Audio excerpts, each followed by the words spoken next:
السلام علیکم ورحمۃ اللہ وبرکاتہ۔ انسان ہمیشہ ایک ایسی کھوج میں رہا ہے کہ کوئی اسے ایسی چیز مل جائے، اس کو کوئی ایسا اسم اعظم عطا ہو جائے، کوئی ایسے اسم اعظم کے متعلق اس کو پتہ چل جائے کہ وہ دنیا کی تمام جو ضروریات ہے اس اسم اعظم سے پوری کر سکے، اپنی زندگی کو آسان بنا سکے، دنیا کے اوپر وہ حکمرانی کر سکے، دنیا کے تمام نظام کو اپنے مٹھی میں لے آ سکے۔ تو ازل سے انسان کی یہ جستجو رہی ہے، اور آج میں آپ لوگوں کو ایک ایسا اسم اعظم، ایک ایسا طریقہ کار ایک میں بتاؤں گا جو بزرگوں نے ہمیشہ اپنے سینوں کے اندر راز بنا کے رکھا، اور خاص الخاص اپنے ان مریدین کو، اپنے خلفاء کو یہ طریقہ کار بتایا جو ان کے دل کے بڑے قریب تھے، جنہوں نے برسوں ان کی ساتھ ریاضت اور ان کی ضروریات کو پورا کیا، ان کے خادمی یعنی کہ ان کے خادم رہے، ان کے تمام کام سارے انجام دیتے رہے۔ آخر کار جب وہ ان کے اوپر راضی ہوئے تو انہوں نے یہ ایک ایسا طریقہ کار بتایا اپنے خاص مریدوں کو۔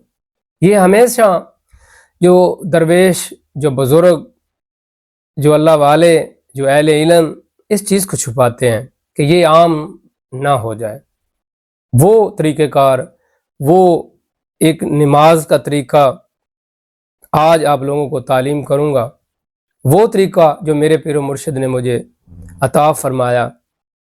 میں ایک ایسی مشکل اور ایک مہم میں پڑ گیا تو مجھے کوئی ایسی چیز نظر نہیں آ رہی تھی کہ اس کے اسباب بن جائیں اور میرا یہ کام ہو جائے۔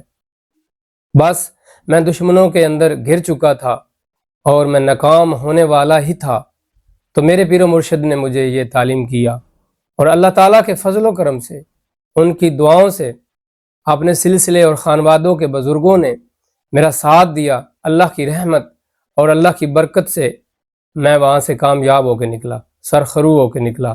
وہ طریقہ کار آج آپ لوگوں کو بتانے والا ہوں۔ آپ نے یہ پوری ویڈیو اینڈ تک ضرور دیکھنی ہے، آپ نے یہ سکپ نہیں کرنا، کیونکہ آج میں ایک ایسا راز بتانے والا ہوں جو آپ کی زندگی کو بدل دے گا۔ آپ کی زندگی کی تمام وہ رکاوٹیں، مشکلاتیں، زندگی کے وہ تمام تلخ لمحے جو آپ یاد کرتے ہیں اور پریشان ہوتے ہیں، اب وہ ختم ہونے والے ہیں۔ آپ نے پوری عاجزی اور انکساری کے ساتھ، یہ شرط ہے کہ پورے توسل، توجہ اور عقیدے کے ساتھ، یقین کامل کے ساتھ آپ نے یہ وظیفہ پڑھنا ہے۔ یہ صلوات جو ہے، جس کا طریقہ کار میں آج لوگوں کو بتانے والا ہوں، آپ نے پڑھنا ہے۔ سب سے پہلی شرط جو اس کی ہے وہ یقین کامل ہے۔ اگر آپ کا یقین کامل ہے تو آپ ہمیشہ کامیاب ہو سکتے ہیں۔ اگر آپ کے ہاتھ میں وہ چیز بھی دے دوں، وہ عطا کر دوں، اگر آپ کا یقین نہیں ہے تو آپ کبھی بھی کامیاب نہیں ہو سکتے، چاہے وہ زندگی کا کوئی بھی مرحلہ ہو۔ خاص طور پر یہ وہ چیز ہے جو اندیکھی ہے۔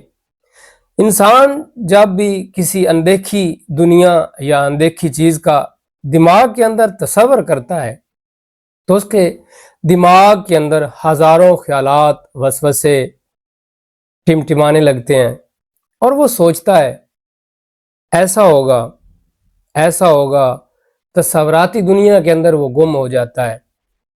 جب وہ پڑھتا ہے تو اس کے دماغ اور خیال کے اندر دو چیزیں چل رہی ہوتی ہیں۔ دیکھتے ہیں، اس کو پڑھتے ہیں، کیا ہوتا ہے، تو پھر وہ نکلنے والی دل سے دعا اور صدا عرش بریں تک نہیں پہنچتی، وہ راستے میں رک جاتی ہے۔ ان لوگوں کی دعا بھی قبول ہوتی ہے، ان لوگوں کی صدا بھی عرش معلیٰ تک پہنچتی ہیں جن کے عقیدے، جن کے ارادے پختہ اور مضبوط ہوتے ہیں۔ کامل انسان وہ ہوتا ہے جو سب سے پہلے اپنے خود کے اوپر قابو پا لیتا ہے۔ خود سے مراد زندگی کی تمام خواہشات، زندگی کے وہ تمام لذتیں، وہ جو اس کا نفس اس کو متوجہ کرتا ہے کہ کاش میں یہ بھی لے لوں، کاش میں یہ بھی لے لوں۔ ایک سامنے والا ہے، اس نے اتنی خوبصورت چند دنوں کے اندر گاڑی لے لی ہے، تو میں بھی چاہوں کہ مجھے بھی گاڑی مل جائے۔ اس کے پاس اتنا پیسہ کہاں سے آ گیا؟ وہ تجسس کا شکار رہتا ہے اور پھر وہ کرتا ہے تو پھر یقیناً وہ ناکام ہوتا ہے۔ اس کی وجوہات کیا ہے؟ اس کے پیچھے کیا معاملات ہیں؟ معاملات صرف یہ ہیں کہ پورے کامل یقین اور یکسوئی کے ساتھ کیا جائے کوئی بھی کام تو وہ پایہ تکمیل تک پہنچتا ہے، انسان اس منزل تک ضرور پہنچ جاتا ہے۔ لیکن جو قرآن مجید فرقان حمید کے اندر اللہ تعالیٰ نے 6666 آیات مبارکہ اتاری ہیں، ان کے پیچھے پتہ نہیں میری گنتی اور اعداد و شمار میں ہی نہیں آ سکتی کہ اس نے کتنی مخلوقات اس کے پیچھے بنائی ہیں جو یہ کام سر انجام دیتی ہیں۔ اللہ تعالیٰ نے یہ واضح قرآن مجید کے اندر ارشاد فرمایا ہے کہ میں نے کائنات کے اندر کوئی بھی چیز جو پیدا کی ہے اس کو بے وجہ بے معنی نہیں بنایا، اس کے بنانے کی کوئی نہ کوئی وجوہات اور کوئی نہ کوئی سبب ضرور موجود ہے۔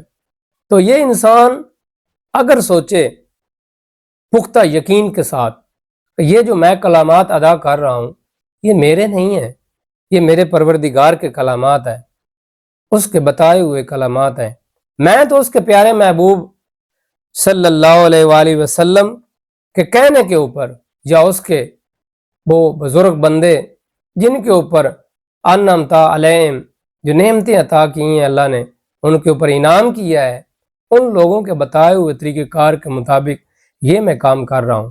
میرا کام فقط پڑھنا ہے اور عاجزی اور انکساری کے ساتھ پڑھنا ہے اور دعا مانگنا ہے، قبول کرنے والی وہ میری ذات پروردگار ہے۔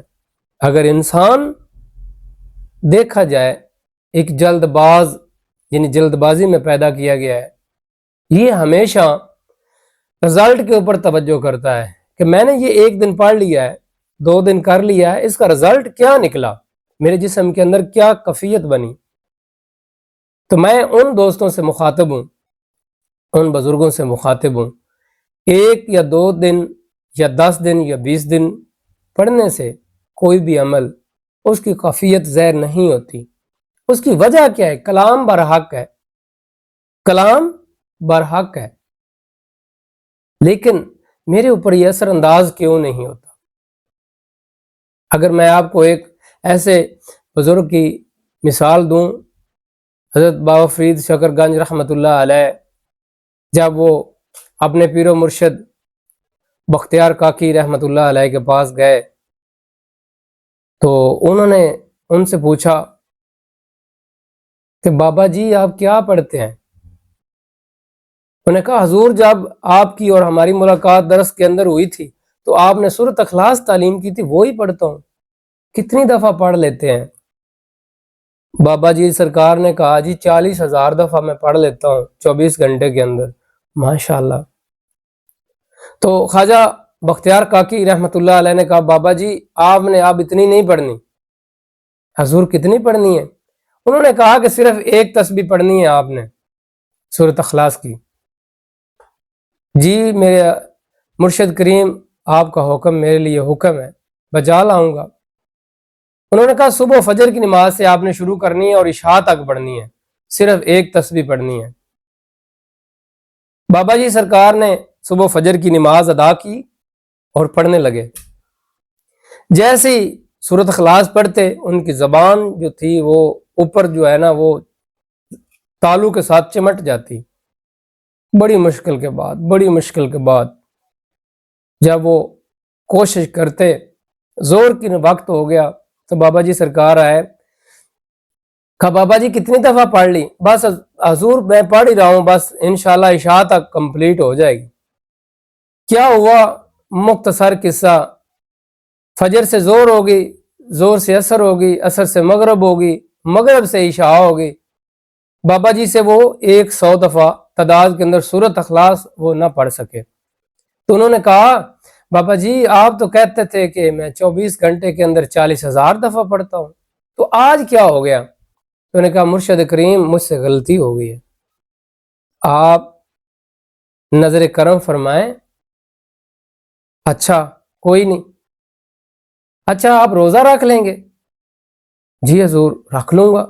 دل ہی دل میں خیال اور تجسس کیا کہ 40 سال ہو گئے ہیں، کچھ چیز کھائی نہیں پی نہیں، تو ایک دن کا روزہ کیا؟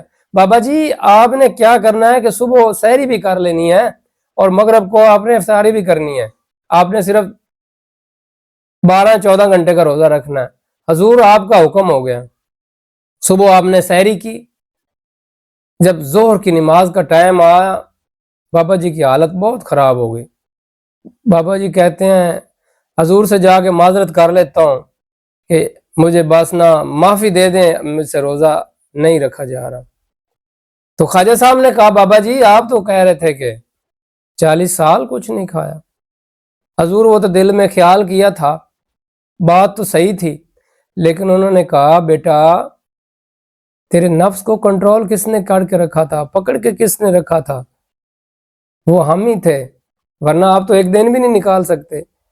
یعنی کہ مرشد کریم کے سامنے ان کی ساری ریاضت اور ساری عبادت اور ساری جدوجہد ایک لمحے میں ختم ہو گئی۔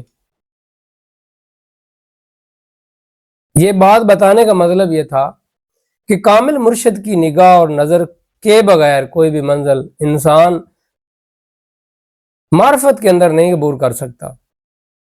اگر کامل مرشد ہے، اس کی فضل اور نظر جو ہے وہ اس کے پیچھے ہے، تو پھر وہ ضرور کامیاب ہوگا، کیونکہ جو مرشد کامل ہے اس کا دیکھنا اللہ کا دیکھنا ہے۔ جو کامل لوگ ہوتے ہیں نا ان کا دیکھنا بھی نا اور انداز اور طریقے سے ہوتا ہے۔ تو بات کہیں اور سے کہیں اور چلی گئی۔ قرآن مجید فرقان حمید کے اندر اللہ تعالیٰ نے ارشاد فرمایا ہے کہ اے ایمان والو نماز اور صبر سے کام لو۔ جو لوگ نماز اور صبر سے کام لیتے ہیں یقیناً وہ کامیاب ہو جاتے ہیں۔ آج ہمارا موضوع بھی ایک ایسی نماز کے متعلق ہے کہ آپ نے صرف 2 رکعت نماز نفل حاجت پڑھنا ہے، اس کا طریقہ کار آج آپ لوگوں کو بتانا ہے، وہ طریقہ کار جو بزرگوں نے مجھے تعلیم کیا اور بہت زیادہ آزمایا ہوا، بہت زیادہ مفید اور بہت زیادہ جسے کہتے ہیں نا کامیابی کے ساتھ رزلٹ حاصل کرنے والا وظیفہ آج میں آپ لوگوں کو تعلیم کرنے والا ہوں۔ آپ نے غور سے سننا ہے۔ آپ نے قم اللیل قلیلا یعنی کہ آپ نے آدھی رات کو اٹھنا ہے۔ اگر آپ اس وقت غسل کر لیں تو بھی ٹھیک ہے، یا مغرب کے وقت آپ غسل کر لیں تب بھی ٹھیک ہے۔ آپ نے پاک صاف کپڑے پہننے ہیں، خوشبو لگانی ہے، اپنے آپ کو معطر کرنا ہے، آپ ہوں اور تنہائی ہو اور پروردگار ہو اور کوئی شور شرابہ نہ ہو، بالکل آپ نے 2 رکعت نماز نفل حاجت اس انداز اور اس طریقے کار کے حساب سے پڑھنے ہیں۔ سب سے پہلے آپ نے نیت کرنی ہے، سارا کام نیت کے اوپر ہے، جیسے نبی کریم رؤوف الرحیم صلی اللہ علیہ وسلم کی ذات اقدس کا فرمان ہے کہ اعمال کا دار و مدار نیتوں پر ہے۔ آپ نے اپنے آپ کو خالی کر دینا ہے، اپنے آپ کو گناہ گار ظاہر کرنا ہے، ندامت کے آنسو بہانے، میرے پروردگار آج میں سب راستے چھوڑ کے سب جو جن لوگوں کی مجھے توقعات تھی، جن لوگوں کا مجھے حوصلہ دل کے اندر تھا، جو لوگ میرے ساتھ موجود تھے، جن کا مجھے سہارا تھا، آج وہ سارے ٹوٹ گئے، ان کو سب کو میں نے چھوڑ دیا ہے۔ اے میرے پروردگار میں گنہگار تیرا بندہ تیری بارگاہ کے اندر کھڑا ہوں، اگر آج آپ نے بھی مجھے خالی موڑ دیا نا تو میں یہی سمجھوں گا کہ میرا اس جہان کے اور اس جہان کے اندر کوئی بھی نہیں ہے، اور میں سمجھتا ہوں کہ تو ہی میرا پروردگار ہے، تو سمیع البصیر ہے، سمیع العلیم ہے، واستغفر اللہ ان اللہ غفور الرحیم ہے۔ آپ نے اس انداز اور اس طریقہ کار کے ساتھ ندامت کے ساتھ آنسو بہانے ہیں، اور آپ نے 2 رکعت نفل جو ہے تحفتاً ہدیتاً عقیدتاً نذرانتاً مولا پانچتن پاک کی بارگاہ کے اندر پڑھ کے ان کو پیش کرنا ہے جد امجد کو۔ اس کے بعد آپ نے سورۃ اخلاص